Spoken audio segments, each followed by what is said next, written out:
أعوذ بالله من الشيطان الرجيم.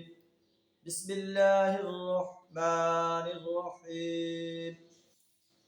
فاصبر لحكم ربك ولا تكن كصاحب الحوت إذ نادى وهو مكظوم لولا أن تداركه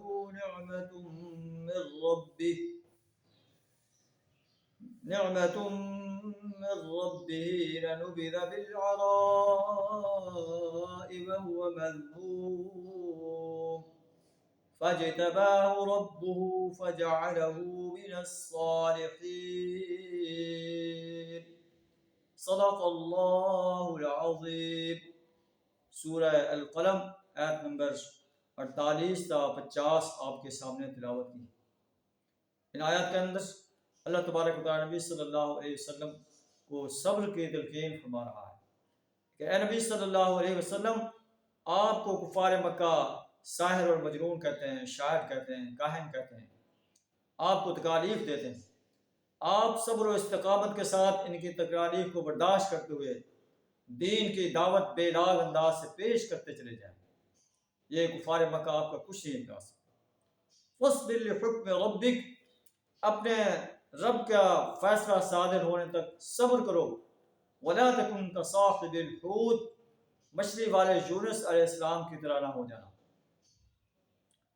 اذ نادى وهو مكظوم، جب اس نے پکارا تھا اور وہ غم سے بھرا ہوا تھا.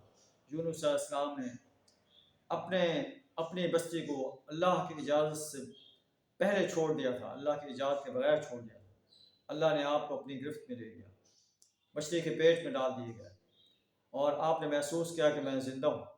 آپ نے مچھلی کے پیٹ کے اندر اللہ کو پکارا.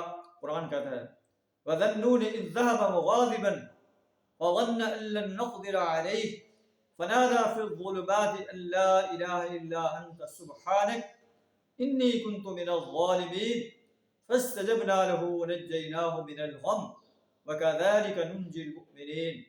اور مچھلی والے کو یاد کرو جب وہ ناراض ہو کر چل پڑا ہماری اجازت کے بغیر، اور اس نے گمان کیا تھا ہم اس پر قادر نہیں ہو سکیں گے، تو اللہ نے اسے مچھلی کے پیٹ میں ڈال دیا.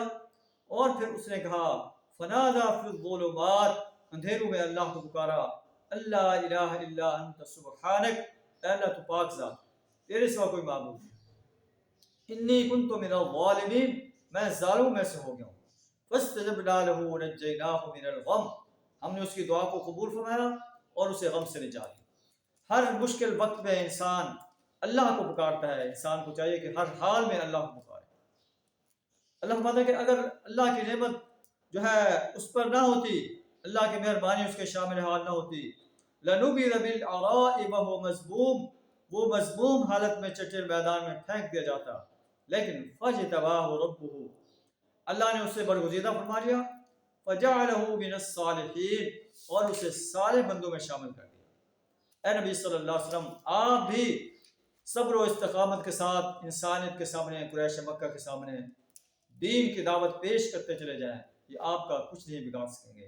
وَإِن يَكَادُ الَّذِينَ كَفَرُوا لَيُزْلِقُونَكَ بِأَبْصَارِهِمْ لَمَّا سَمِعُوا الذِّكْرَ، جب یہ آپ سے کافر قرآن سنتے ہیں، آپ کو ایسی آنکھوں سے دیکھتے ہیں کہ جیسے آپ کے قدم اکھاڑ دیں گے، لیکن یہ آپ کا بال بیکا نہیں کر سکتے. یہ کہتے ہیں اِنَّهُ لَمَجْنُونَ، نبی صلی اللہ علیہ وسلم مجنون ہیں، آپ مجنون ہیں. آپ تو ایک عظیم انسان ہیں، اخلاق کے عظیم مرتبے پر فائز ہیں. آپ انہیں فلاح کی دعوت پیش کر رہے ہیں، انہیں جہنم کے عذاب سے بچنے کی دعوت پیش کر رہے ہیں. آپ ان کے خیر خواہ ہیں، لیکن یہ آپ کو اپنا خیر خواہ نہیں سمجھتے. وَمَا هُوَ إِلَّا ذِكْرٌ لِّلْعَالَمِينَ، اور نہیں ہے آپ مگر نصیحت پوری انسانیت کے لیے، پورے جہان والوں کے لیے.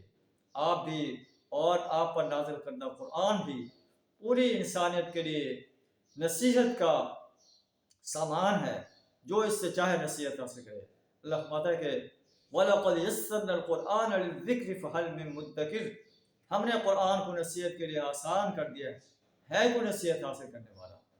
تو ہم بھی دیکھیں کہ ہم اس کتاب انقلاب سے نصیحت حاصل کرتے ہیں کہ نہیں کرتے. کیا ہم اس کو صحیح انداز سے پڑھتے بھی ہیں، اس کو صحیح تجوید کے ساتھ، صحیح تلفظ کے ساتھ، صحیح ترتیل کے ساتھ پڑھتے ہیں؟ پھر پڑھتے ہوئے اس کو سمجھ کر پڑھتے ہیں یا بے سمجھے بجھے پڑھتے ہیں؟ اس پر عمل بھی کرتے ہیں کہ نہیں کرتے؟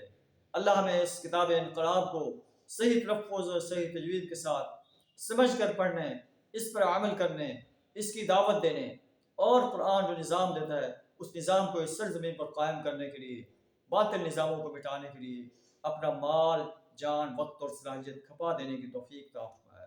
وآخر دعوانا الحمد للہ رب العالمین۔